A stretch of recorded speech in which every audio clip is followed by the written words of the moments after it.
world of monsters, a thrilling tale begins as the news breaks that the fearsome Black Dragon Guild is set to attack the 40th floor of the Monster Tower. Being the top guild in the nation, they are brimming with confidence, but alas, they return empty-handed from the battle. Reporters are going crazy when the #1 ranked hunter emerges from the tower without so much as a scratch on his clothes. This suave and cool-looking man is none other than the Great Flame Emperor himself, who slayed the boss monster without even batting an eye. The reporter bombards Flame Emperor with ridiculous questions, but our hero grows increasingly annoyed with the interviewer. He snatches the microphone away from the reporter, furious that he won't stop calling him by his nickname and insisting on a change. As the scene shifts, we see the entire news report playing out on the protagonist's laptop. It's clear to see that our main character is obsessed with Mr. Flame Emperor. During the interview, Flame Emperor lashes out at the reporter for not using his real name and embarrassing him. Our young protagonist is shown sitting in his room, enviously watching his idol on the laptop. Like other fans, he comments on the video, gushing over Flame Emperor. But he takes it to another level, repeatedly typing he wants to be like Flame Emperor 2 over and over again. This annoys other viewers who criticize him for spamming.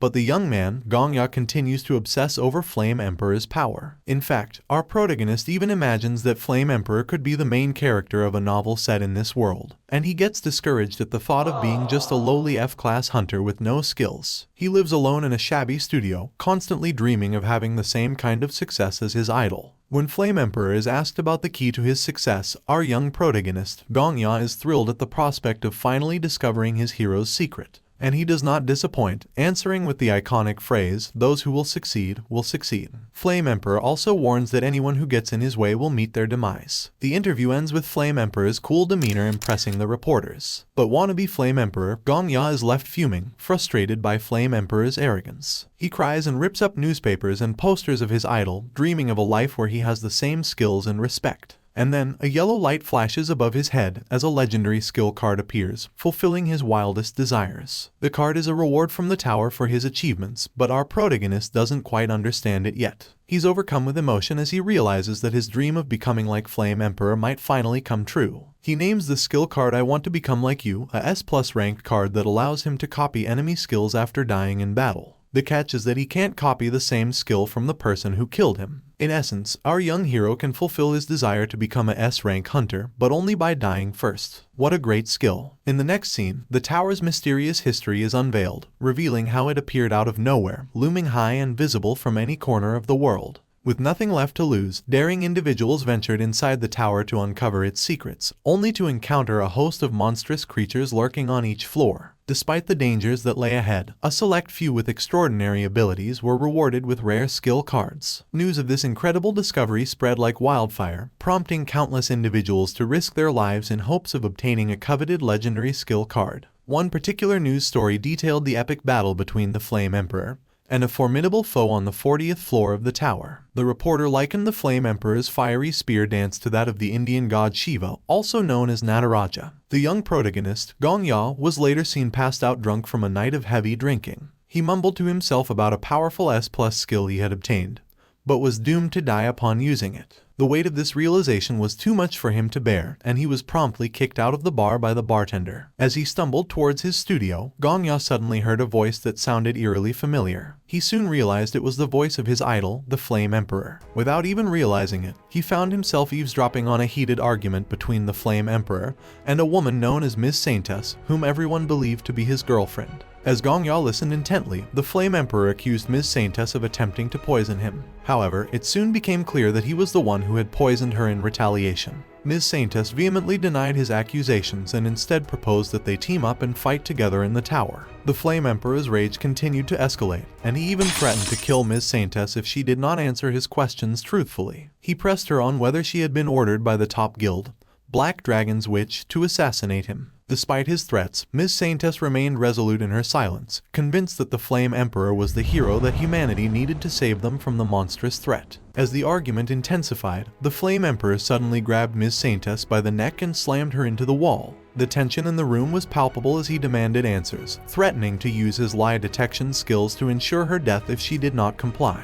In a fit of rage, he burned the body of Isabella, a woman who had apparently crossed him, to ashes using his flame skills. The sight of his idol's true nature left Gongya shaken to his core. He could no longer reconcile the image of the Flame Emperor as a hero with the cold-blooded killer he had witnessed. Unable to bear the weight of this revelation, Gong Ya fled in tears, screaming at the Flame Emperor, now revealed as a murderer. Despite his best efforts to escape, our hero's luck had other plans as he fumbled and dropped the bottle of his pleasure while fleeing. Little did he know that this simple mistake would seal his fate as the Flame Emperor soon caught up to him. Gong Ya's heart sank as he realized that he was about to face the consequences of his actions. In that moment, Gong Ya knew that this might be the end of his life as he contemplated the possibility that his evil hero may have killed thousands before him. As if things couldn't get any worse, Gong Ya's bad day took a turn for the worst when he stepped on his shoelace and fell face first onto the ground, breaking his ankle in the process. Struggling to stand, Gong Ya saw his death approaching him in the form of the Flame Emperor wielding a deadly flame spear.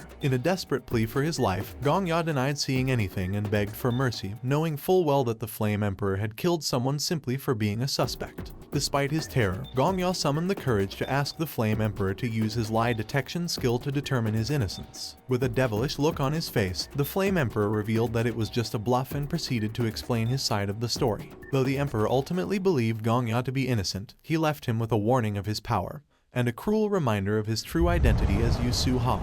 Gong Ya was left in shock and disbelief as the Flame Emperor burned his body to erase any trace of his presence. As Gong Ya drifted into unconsciousness, memories of his childhood flooded his mind, specifically a director who had told him to become as great as Confucius. Suddenly, a message window appeared, informing him that he had died and accomplished the skill condition of dying. As per the condition of the skill card, Gong Ya would randomly receive a skill of his psychopathic idol. He selected a golden skill card, hoping for a second chance, and awoke in his room, bewildered at the thought of being alive again. However, his confusion quickly turned to shock as he saw the same news report about the Flame Emperor raiding the boss monster that had been playing before he died. Gong Ya couldn't help but wonder, was this a second chance, or simply a cruel twist of fate? Only time would tell. As Gong Ya looked around, everything seemed twisted in this strange new world that he had found himself in. He couldn't cope with the fact that he had somehow traveled back in time, and all of the conversations he had with his fans, the news interviews about Flame Emperor, and even his own anger over his own name were all driving him to the brink of madness. But it was the memories of how Flame Emperor had brutally burned him that really shook him to the core. Using his hunter brain, Gong Ya checked his skill card and found that he now had two skills. One he still considered to be the most useless skill ever created, and the other was the skill he had received from his idol when he died.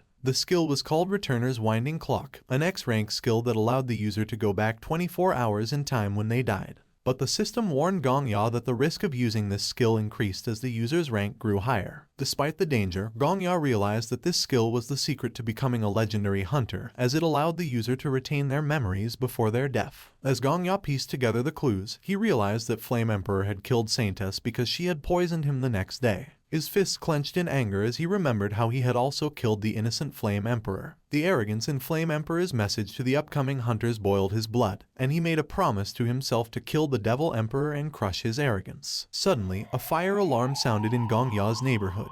Everyone in the building rushed to save the people from danger. Gong Ya realized that the world he lived in was created by hunters, the people who had entered the tower, and that this city was floor 1 of the monstrous tower. It was a city of ascension, the city of Babylon, but most importantly, it was a hell trap that no one could leave once they entered. As lower rank hunters tried to coordinate to extinguish the fire, the guild master of the Black Dragon Guild, the Black Witch, arrived on the scene and ordered the other hunters to stand by and follow them. Master Alchemist, the head of the Healer and Pharmacist Guild, ordered a rescue squad to be sent. But Rank 10, the leader of the city's vigilante corps, Paladin, assured her that it was not necessary because the building had been isolated for the last 5 years. Gong Ya checked the time and realized that it was the same time Flame Emperor had killed Saintess and him with flames. As young Gong Ya eavesdropped, he couldn't believe what he was hearing. Paladin and Healer were discussing the reason for Saintess's delay, and Paladin casually mentioned that she might be out on a date with none other than the notorious Flame Emperor. The Healer's response was one of utter disgust as she described how creepy the Emperor's behavior was, enough to make anyone's skin crawl. As if on cue, the devil himself, Flame Emperor, sauntered into the room, his innocent appearance belying the evil deeds he had committed. Even Gong Ya's admiration for his once favorite idol turned to disgust in an instant. When Paladin requested Flame Emperor's assistance in curing the fire that had broken out in the slums, the Emperor had the audacity to ask what he would gain from helping them. Gong Ya could feel the anger bubbling up inside of him as he listened to the Emperor's absurd request for a reward after setting the fire himself. Refusing to help, Flame Emperor callously walked away, leaving Gong Ya seething with anger. He now saw the true reality of the cool Flame Emperor as a cold-blooded killer, and knew it was his responsibility as a hunter to kill the monsters that threatened humanity. With a fierce determination, Gongya charged at Flame Emperor, knife in hand. But fate had other plans. He stumbled and fell directly into the flames of the fire, which began to burn his body. Despite the excruciating pain, Gongya's resolve remained unbroken. He continued to scream and cry out for his life, all while trying to kill the real monster, Flame Emperor. As the flames consumed him, Gongya's fate hung in the balance. Would he survive? Would he get another chance to avenge himself and take down the Emperor once and for all? Only time would tell. And with that, we come to the end of this thrilling episode of this epic manhwa series. But before we part ways, I want to thank all you manhwa lovers for your love and support for this channel. Your likes, subscribes, and comments are what keep us going. So, if you enjoyed this recap, please show your support by liking this video, and let's aim to get 500 likes. Also, make sure to subscribe to our channel for more manhwa recaps and hit the notification bell to stay updated. Lastly, leave a comment down below with evil or hero to let me know if you are curious about part 2 of this series. Your feedback matters a lot to us and we always take it into consideration. Thank you once again for all your love and support. And until next time, you can check out our highly intensive manhwa recap of my vampire system by clicking here on the left, or indulge in the all-time favorite The Heavenly Demon Lives a Normal Life by clicking on the right playlist. Take care and see you soon.